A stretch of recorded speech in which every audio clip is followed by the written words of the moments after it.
Hello everybody. In today's video, I'm going to be taking a departure from what I usually talk about with spiritual topics, and I'm going to be talking more now about the state of everything going on in the world, of geopolitics.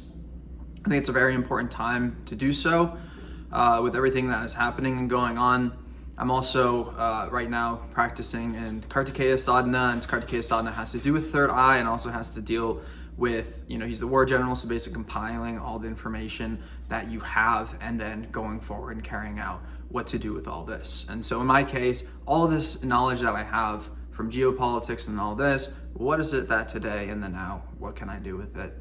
And that's what this video is going to be, is me sharing and shining a light into what is actually going on behind the scenes. And the reason why I feel like I'm able to do this is because I've spent a lot of time, both in this life and the previous one, basically studying and focusing on this stuff. And it's kind of been the side of me that grounds me to this reality has been focusing in on all of these geopolitical affairs. So to start with Iran, because this is probably the biggest thing that's happening right now currently. Currently, there are protests and riots going on in Iran because the people there do not like the current administration. It's like Al Khamenei and sons or whatever that's going on. There are not good leadership there. The people of Iran do not want that. What's best for the people of Iran is for the current administration there to fall. However, and there are even people there who are saying U.S., Israel, help us, because they do not like their tyrannical government. However, right, the problem with everything that's going on is the United States and Israel had meddled with Iran, and Iran, before that state of Iran, was a place that was much more free and democratic and did not have these oppressive rules on it. And it wasn't until that the government of Israel and the United States actually went in to topple over the regime in 1950 that was there. They went in there to topple the regime. And then as that happened, they nationalized the oil there. So the idea was that whole thing was a splurge for oil. And basically now Iran is what it is today because of foreign people who are foreign meddling with it. Imagine if Iran, the state, that area remained self-governed, then would it have gone down the same route? That doesn't make any sense because it was directly targeted by both the US and Israel in the past. So now when we have, there's this evil regime in there, the United States and Israel seems now like this hero that's going to come save them. But at the end of the day, they were the ones that helped implement the regime that is currently there. Not directly, but indirectly through their measures. For instance, like the state of Israel and that land around Israel, it was much more of a peaceful, unified land before the creation of Israel. That's once Israel became implemented, that's when these terrorist organizations started to get sprung up as a response. So that's just kind of the worry here, and why this is such a worry is because, well, the state of Israel basically is, in a sense, it's fully funded by the United States. Its defense budget and everything is solely dependent on the United States. It would not be able to exist without the United States. Israel is a wonderful place for people to live. It has free healthcare, like free education, all these wonderful things for their citizens. And it has, beautiful buildings and wonderful history. But that's the thing. How does it have all this beautiful infrastructure? How did a country get built up so quickly within the matter of, 70 years? That's the thing. It's the United States. The United States has so much influence in Israel that basically people like to say, Israel controls the United States. It's like, okay, other way around, the United States controls Israel. We kind of have all the say. When it's a partnership like that, it's really similar to kind of like the relationship of Thor and Loki, how, Thor's the one with all the power and the weapons and all that. And Loki's, much weaker than Thor, but he's able to trick Thor into fighting his battles for him. Because the United States didn't have any enemies in the Middle East before the creation of Israel. And again, the United States solely helped create Israel, because without the United States' help, Israel would not be able to exist. And so what a government is, what a nation is it's self-govern. It's able to self-govern. If you have borders and everything, you're supposed to be able to self-govern and self-protect. But when there's another country helping you out, you're not an independent country. Like the United States is basically like determines what happens with Israel. Is at the end of the day, that's reality. No matter which administration. And so people within America want to argue left and right politics about this, which is ridiculous because Joe Biden allowed the war in Gaza to begin, and Donald Trump simply ended the war in a way that, at least shows that, these other Arab nations are also getting involved in investing. So it's not just the United States taking over, but it's this partnership. At the end of the day, I don't understand why. I think that's a good solution, because if the United States has some claim now in that land, then it gives access for the next president to kind of decide what happens and what's done with it.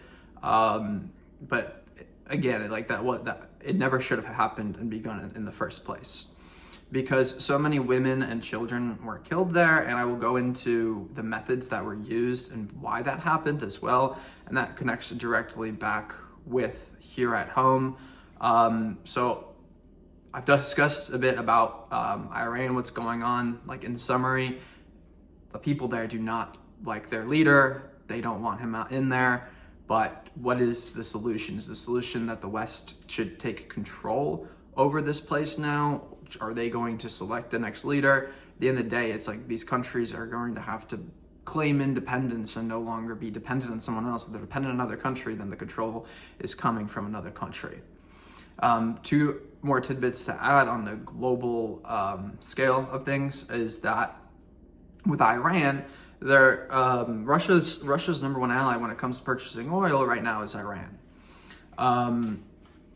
And same with China. And they're not our allies, but this is just going to escalate things with these two countries if anything happens with Iran. And the reason why the escalation is advancing much more now is because of what happened in Venezuela.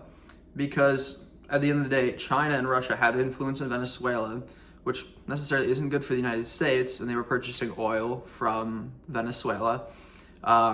And now, after we took over, and we also have these naval blockades that are blocking Russia from coming in, but Russia still wants to be able to come in, and maybe they want oil, or it's weapons that they're trying to deliver. It's probably because they want oil. Russia has already sent the ships through, and they've sent 5 through the blockades. They don't care about the international, whatever laws that the United States has placed on them. And the United States has responded by going on these ships and boarding them. And nobody's really batting an eye at that. But please understand, during the Cuban Missile Crisis that occurred, this was the biggest fear, was the escalations with having Cuba have its connections with Russia and having direct interference with U.S. military and Russian assets. And that's exactly what's happening. And nobody's really focusing on that. That's a very big leap. Back in the Cold War, this would have been, a scare. This would have been a scare, oh my goodness. But people aren't really batting much of an eye at it right now. And with Venezuela, it's a similar story as Iran, where it has a history of government being overthrown and CIA having involvement within. And yeah, you have people there who do not want Maduro in there because he's terrible. He's a dictator, and he has all these terrible policies that only benefits him. But what the people of Venezuela need, again, is they need to have a leader that comes from within. They're kind of pushing, there's the woman who was awarded the Nobel Peace Prize last year, that they're trying to kind of, plant into that position. And she won a Nobel Peace Prize, so it seems beautiful. This is a wonderful woman. And even think about it, Trump was like, oh, she got it over me, but, she deserved it. But in the end, if Trump really, at the end of the day, he wants Venezuela, then he's fine with her winning a Nobel Peace Prize, because if she will, work with him and make America wealthy, then he's happy and he's good with that. But I think we kind of have to worry about these politicians that are being propped up by, other nations, because then it's kind of making these other nations having leaders that are not truly independent leaders that come from within, but ones that have,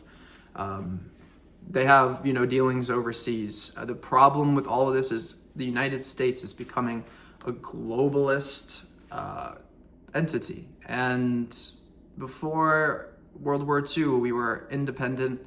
We were about our borders, about not meddling in other affairs. And I imagine that, right, most of the people who voted Trump in, they wanted him in because he was going to end the corruption within this country. Instead, he's ending the corruption in other countries, not doing what we wanted. And by ending the corruption in other countries, all he's doing is making the United States a globalist country.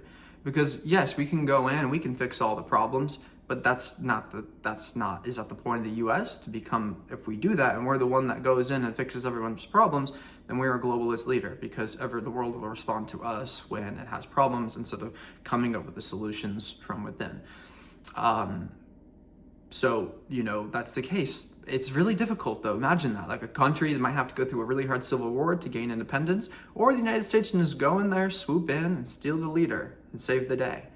It's interesting. It kind of reminds me a bit of the, the whole Superman movie that came out, where it was like, everyone was praying for Superman to come save them in that film as the war was going on. And Superman, because, you could go right in there and you could just grab the leader, stop the war from beginning. And it's not Donald Trump being a superhero, right? This is the U.S. military getting to a point of being so advanced that they're able to do these things, that they're probably able to, they knew where Maduro was the entire time. They probably had scans of that building, and everything. And we're just dealing with insane technology right now. And it's dangerous what they did. Taking a world leader like that, because it sets the stage for other countries, other people who are looking at the United States as a leader. Oh, so we could just do that. We could just go out, take a leader like that and win the war instead of fighting and using men. Like Russia's using all their men in Ukraine, and they're like, oh, well, the United States just went and grabbed someone. So, it's going to make these other leaders be like, okay, if the United States gets to make their own rules, then they're going to want to make their own rules too. So he's really escalating things. So unless he knows Xi Jinping and Putin are, relaxed, which doesn't really make sense given one country's at war and the other country, China, is eyeing Taiwan as dessert. I don't know why it sounded like now was a good time for all of this. Everything's starting to seem very biblical, and everything with Trump now is seeming very dystopian, where the people who were fearing, a new world order and a one world government, we had to get Trump in there so he can stop it, didn't realize that Trump was there saying, I'll fix it, in order to just have an excuse to implement radical laws, radical changes that in effect will lead us towards that same future. But he stands back, no, I'm protecting you. Remember, I'm the guy who said I'll get rid of the deep state. When now he's just implementing their measures and implementing their plans even further. I truly think no matter which way the election went, a lot of the things that occurred this previous year were still going to occur. Whether it was Kamala and Tim Walz, which Tim Walz is a criminal, you can see the way that he governs Minnesota, so we didn't really have any good options. It was, career politicians, another of the same old that we've been experiencing for so long, or Donald Trump and this, it seems like this new face, right? But again, he's just part of the same thing. He was just new to the political game. They're all part of the same families. He just wanted to take a step away from being a playboy philanthropist and wanted to slip into the political game. But at the end of the day, he's taking orders from the same people that this side takes orders from. But what was Trump's thing? Trump's whole deal was to increase the intensity, because before, Democrats and Republicans were like, yeah, it's not a big deal. Trump wanted to increase the intensity. Why? Because now when the difference just like this, now he's increasing the intensity, where now people are way up here and the other side is way up here. He was just to increase the intensity, increase the commotion in this country, so that way people would get so mad at each other that they would forget about the fact that this whole game of Democrat and Republican, the white chess pieces versus the black chess pieces, realizing that there's a guy playing both sides the entire time, controlling it. And that's the thing. We shouldn't be angry at each other. We should be angry at the people who are still, to this day, enslaving us. It shouldn't be, left and right. That's the point of this channel. That's the point of this iconography, is to unite people, because we're all human. We all have red, white, and blue within us. It's about us coming together. That's the only way we can actually have change. Take the Republican Party that wanted revolution and to get rid of the deep state. Well, guess what? Now you have 50% of the population that hates the current sitting president, that wants nothing more than the top of the current government. And it only really takes, 60%, 70% of the people to agree on something for a change to occur. And it's too much of, oh no, Trump is going to save us still, even though he's blacking out all the names on the Epstein list. He's still a good guy. So it's just funny to me because, this is the point. This could be a turning point for the country, right? Where everyone is on the same page finally. Like, let's stop listening to these loser pedophiles who are rich and get away with everything and who think they're above the law. Instead of doing that, right, we want to go, we have to fight with each other because of transgenderism and wokeism and all this stuff. And it's like, is that really worth it to be a slave to the same system that controls you just so you can be like, I told you that this was wrong? Like, think about it, right? Donald Trump is basically going in there and implementing ICE right now, part of the executive, the federal branch, the executive branch, and is enforcing the removal of illegal immigrants, some for very good reason. I have to say, like, some of these people that they are going after, you take a look, they are, have been convicted for terrible things such as pedophilia and sex trafficking and drugs and murder and assaults and things like this. So they are going after correct people, and it does question, well, why hasn't the state, governments gone through and done anything about this? But that it doesn't matter, because if the people there don't want it, they're showing they don't want it. They're showing that they're protesting. They're saying, no, we don't care. People here are illegal or whatnot. Then that's what the people want. They're showing that by going out there and protesting. But if you're not listening to your protesting, we have the right to protest. But if the government's not listening to your protest, it's clear and obvious, and they're just going to do it anyways, then that's why people are getting angry, because you're not listening to them. And they have the right to get angry. And everything going on with that incident that occurred in Minnesota with an ICE agent being a coward, to explain the story for exactly how it happened. The ICE agent who shot her is on the passenger side of the vehicle, and he's talking with the woman's wife who's outside of the vehicle, and she's putting him in his place, calling him a little boy, like he is, because he's a little boy and he uses guns to make himself feel bigger. And so he goes from the passenger side of the vehicle, and then he walks all the way to the other side, stands in front where she is, as she's about to leave, right? If someone's about to take off, why are you walking across? Are you gonna block the vehicle, buddy? Are you that big and strong you're gonna block it? And the lady tells her to go, so he knows, okay, she's gonna take off.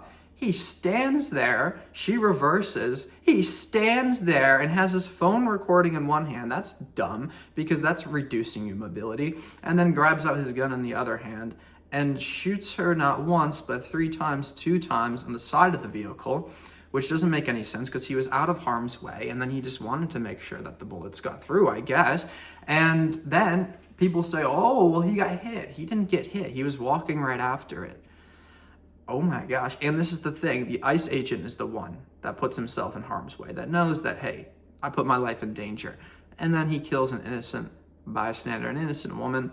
That's ridiculous. And what's happening is now the government, to protect their fault that they let some guy who has PTSD because he previously was 6 months ago was already in an incident, let him back in, probably because he likes it. He likes the vengeance and being out there and being the big boss and bossing people around.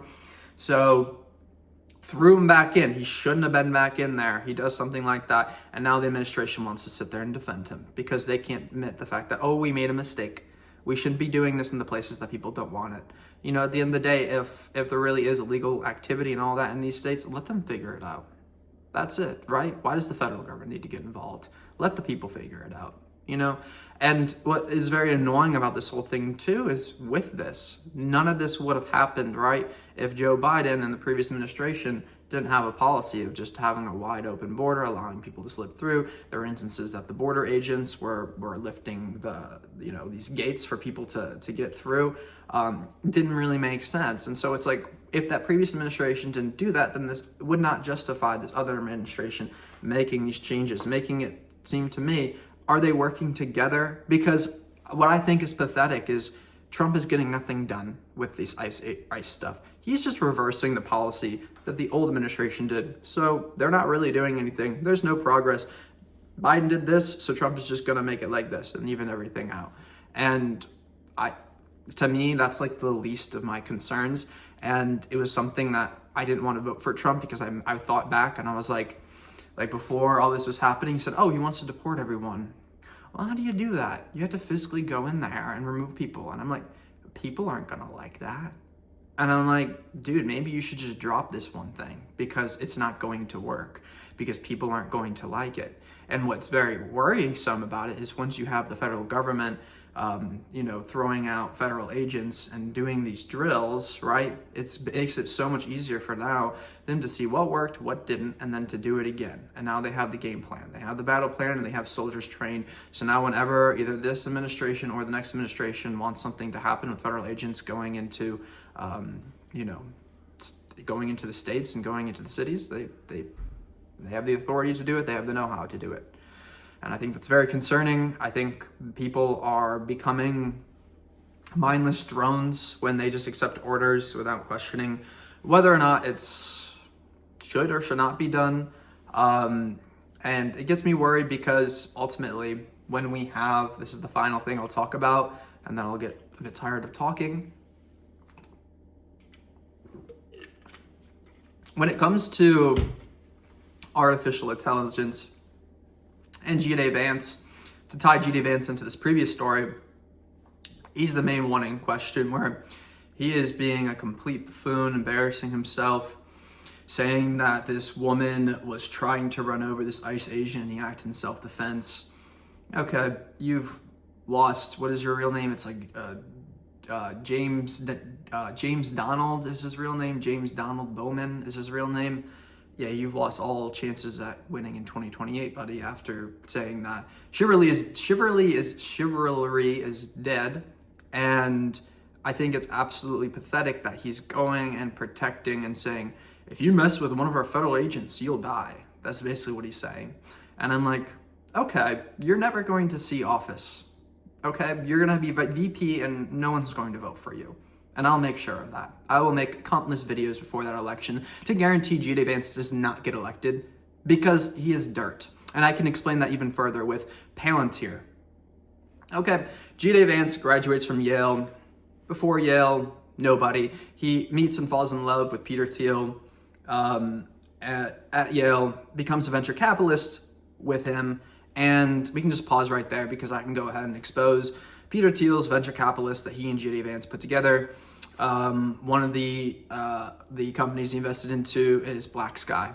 What is Black Sky? It's basically satellites that can, it's like Google Earth, but using AI and satellites to basically notice any big changes in movements in people, and it's used for monitoring.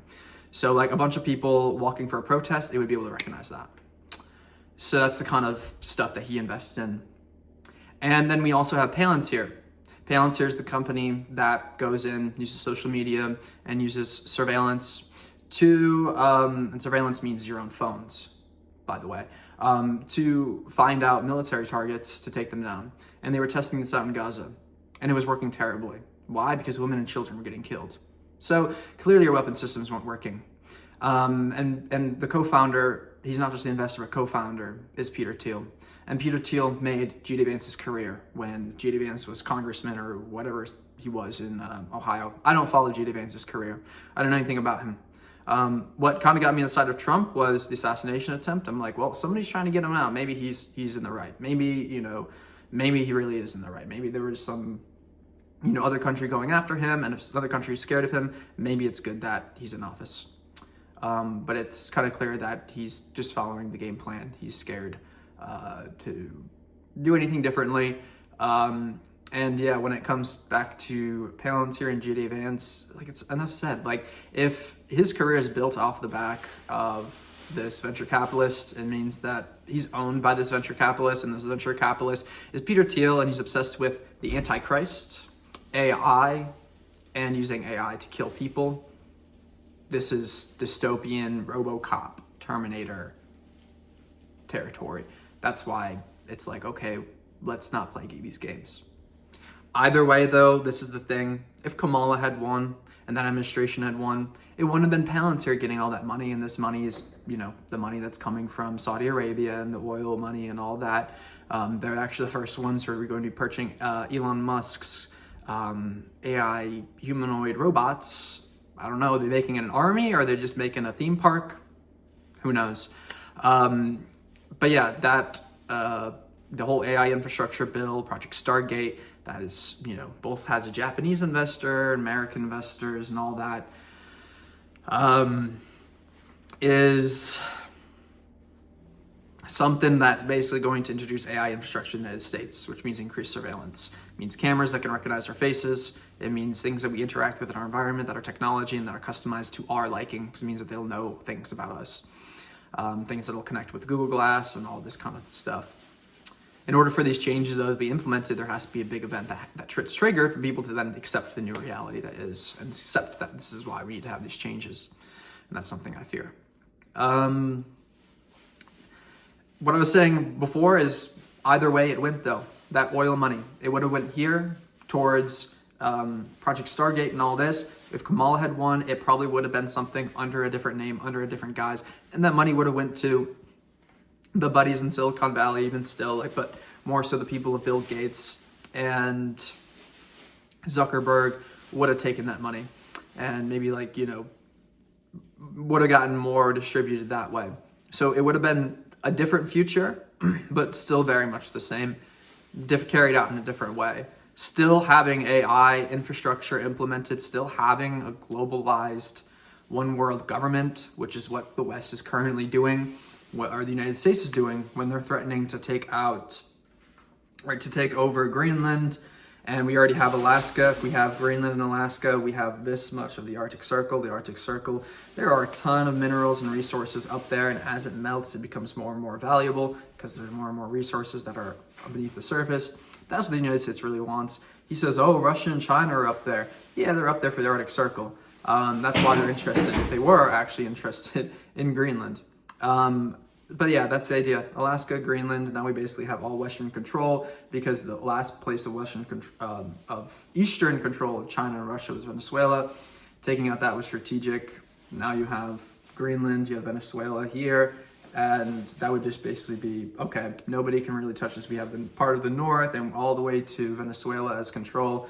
And here's the thing, if Trump is trying to go after Colombia or anything like that, that's ridiculous. Colombia is a different story than Maduro, and I'm not going to stand for that. We're not going to be like, oh, let's just take over the entire Americas. If that's the case, right, the reason why this is threatening is because Trump isn't doing this to make the world a better place, okay? Because he's what he's doing is he's giving more power to the next person. And that's the thing. Trump, what are you going to do if your so-called deep state enemies on the left come over and they win? Well, you just handed them all the power that they wanted before. They were going to, what? That was the claim, right? That the deep state, they were going to take over the world and have a one world nation and all that. But that's what Trump is doing. So he's just setting it up for the Democrats.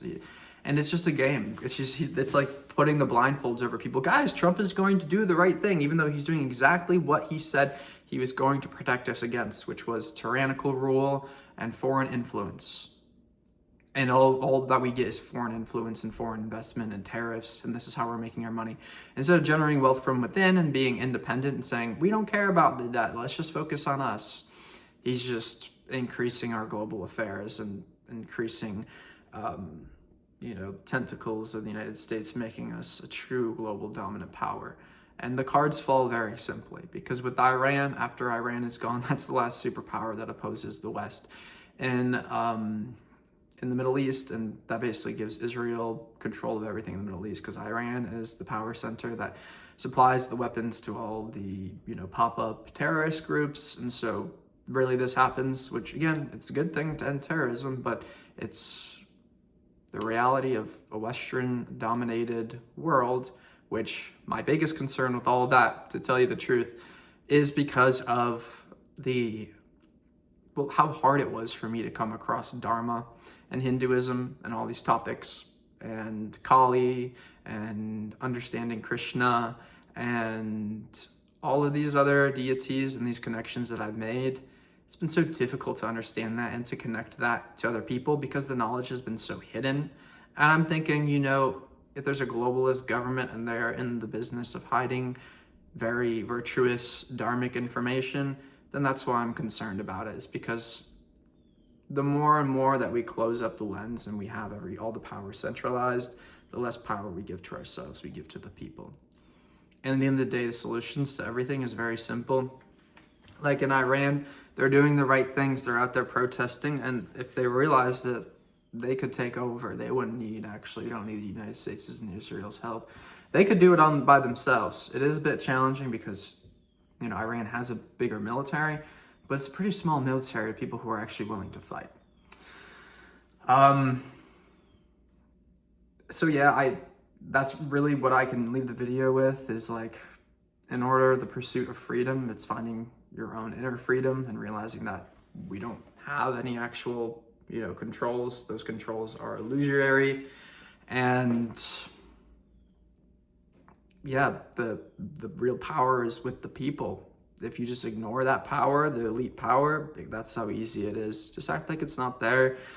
Of course, that can't just happen overnight, but it can, as we saw with Nepal. They were like, okay, we don't like our government. Let's just go and make sure they don't have any place to govern. That's all I'll say. Without further ado, Jai Mahakal.